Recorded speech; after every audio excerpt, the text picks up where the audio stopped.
జ్ఞాన అన్వేషకులకు ఆత్మన్ అవేకనింగ్ నుంచి స్వాగతం. ఈ రోజు భగవద్గీత మొదటి అధ్యాయం 14వ శ్లోకం నుంచి 19వ శ్లోకం వరకు గల మొదటి భాగాన్ని తెలుసుకుందాం. మీరు వేగంగా సమాచారం తెలుసుకోవాలన్న ఆసక్తిగా ఉన్నవారైతే ప్లేబ్యాక్ వేగాన్ని 1.5 రెట్లకు పెంచుకోవచ్చు. కురుక్షేత్ర యుద్ధభూమి ఉత్కంఠతో నిండి ఉంది. రెండు శక్తివంతమైన సైన్యాలు ఒకదానికొకటి ఎదురెదురుగా నిలబడి తమ చిరకాలపు ప్రత్యర్థులతో యుద్ధానికి సిద్ధమవుతున్నాయి. ఒకవైపు కౌరవులు, మరోవైపు స్వయంగా దైవమైన కృష్ణుడి మద్దతుతో పాండవులు. యుద్ధం గురించి తెలుసుకునే ముందుగా మనం పాండవుల గురించి మరియు వారి సోదరులైన కౌరవులతో ఎందుకు యుద్ధం చేస్తున్నారు అనే విషయాల గురించి తెలుసుకుందాం. పాండవులు 5 సోదరులు. వారంతా పాండు రాజు కుమారులు మరియు ప్రతి ఒక్కరూ ప్రత్యేక ప్రతిభను కలిగి ఉన్నారు. యుధిష్ఠిరుడు పెద్దవాడు. న్యాయం మరియు అన్యాయం మధ్య తేడాను గుర్తించి ఎల్లప్పుడూ ధర్మ మార్గంలో మాత్రమే నడిచే వ్యక్తి. భీముడు అపారమైన బలం, పెద్ద ఆకలి కలిగి ఉండేవాడు. కఠినమైన పనులను చేయగలడు. అర్జునుడు గొప్ప విలుకాడు మరియు యోధుడు. యుద్ధంలో తన నైపుణ్యం మరియు కర్తవ్యం పట్ల నిబద్ధతతో ప్రసిద్ధి చెందాడు. నకులుడు అందమైన వాడు, గుర్రాల సంరక్షణలో నిపుణుడు. సహదేవుడు 5 చిన్నవాడు, తెలివైనవాడు మరియు పశుపోషణ మరియు జ్యోతిష్యంలో మంచి నైపుణ్యం కలిగి ఉన్నాడు. పాండవులు, కౌరవులు ఒకే రాజవంశంలో పెరిగారు, కానీ కాలక్రమేణా వారి మధ్య వైరం పెరిగింది. పాండవులు హస్తినాపురానికి నిజమైన వారసులు, కానీ దుర్యోధనుడి నాయకత్వంలోని కౌరవులు రాజ్యాన్ని పంచుకోవడానికి ఇష్టపడలేదు. జూదంలో పాండవులను మోసపుచ్చి, అవమానించి అడవికి పంపిన కౌరవుల చర్యలు పరిస్థితిని మరింత దిగజార్చాయి. కానీ పాండవులు అడవిలో ఉన్నప్పుడు కేవలం ఊరికే కాలక్షేపం చేయలేదు. కృషితో శిక్షణ పొందారు. కృష్ణుడు వారి కోచ్గా ఉన్నాడు.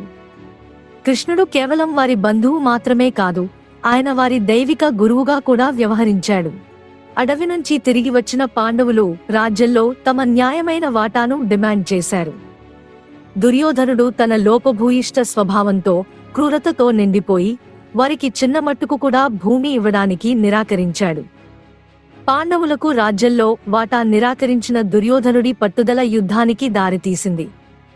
ఇది కేవలం రాజ్యం కోసం కాదు, ధర్మమధర్మం మధ్య నైతిక పోరాటం. ఇప్పుడు యుద్ధానికి మళ్లీ వస్తే వాతావరణం ఉత్కంఠతో నిండి ఉంది.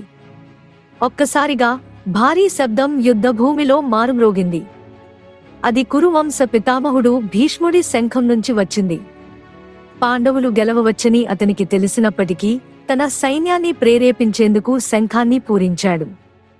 దీనికి వెనుక కారణం ఏమిటి? పాండవులు ఎందుకు గెలుస్తారని అతను అనుకుంటున్నాడు? ఇది గత శ్లోకాల్లో క్లుప్తంగా వివరిస్తుంది. మీరు అవి చూడకపోతే వాటిని తప్పక చూడండి. కౌరవుల శబ్దాలు తగ్గుముఖం పట్టగానే తెల్లని గుర్రాలతో సూర్యుడిని సైతం అసూయ పడేంత గొప్పదిగా ఉన్న అద్భుతమైన రథంలో అర్జునుడు, కృష్ణుడు తమ దివ్యమైన శంఖాలను పూరిస్తారు. ఆత్మన్ అవేకనింగ్ అవగాహన. ఇబ్బందులు ఎదురుగా ఉన్నప్పుడు కూడా నిజాయితీని వదలకుండా ఉండటం. పాండవుల ప్రయాణం నిజమైన విజయం కేవలం అడ్డంకులను అధిగమించడం కాదని, కష్ట సమయాల్లో కూడా నైతిక ప్రమాణాలను, నిజాయితీని కాపాడుకోవడమని మనకు చూపిస్తుంది. కౌరవుల చేత అన్యాయంగా అడవికి పంపబడి బహిరంగంగా అవమానించబడినప్పటికీ పాండవులు ధర్మానికి కట్టుబడి ఉన్నారు. వారు ఎదుర్కొన్న కష్టాలను ఎలా ఎదుర్కొన్నారో చూస్తే వారి నిజాయితీ మనకు స్పష్టంగా కనిపిస్తుంది. కసితో రగిలిపోకుండా, అన్యాయమైన మార్గాల్లో ప్రతీకారం తీర్చుకోకుండా వారు న్యాయం, గౌరవం, సత్యాన్ని నిలబెట్టుకుంటూ తమ న్యాయమైన రాకకు శ్రద్ధగా సిద్ధమయ్యారు. ఇది నిజమైన విజయం. తక్షణ ఫలితాలతో కాకుండా మన నైతిక విశ్వాసాలకు, ప్రవర్తనకు కట్టుబడి ఉండటంతో ముడిపడి ఉందని ఇక్కడ చూపిస్తుంది. చూస్తూనే ఉండండి, ఈ మహాకావ్యం ముందుకు సాగుతుంది. ఇందులో వీరులు కర్తవ్యంతో రూపొందుతారు. దైవిక జ్ఞానం ధర్మ మార్గాన్ని ప్రకాశవంతం చేస్తుంది. మా తదుపరి భాగంలో యుద్ధభూమి అంతటా ప్రతిధ్వనించే శంఖధ్వనులు ఈ పురాణ ప్రసిద్ధ యుద్ధం ప్రారంభాన్ని సూచిస్తాయి. ఈ కీలకమైన ఆధ్యాత్మిక ప్రయాణాన్ని మీరు తప్పక చూడటానికి ఆత్మన్ అవేకనింగ్ ఛానల్ ని సబ్స్క్రైబ్ చేయండి. గీత జ్ఞానాన్ని అర్థం చేసుకోవడానికి మీరు చూపుతున్న అంకిత భావానికి ధన్యవాదాలు.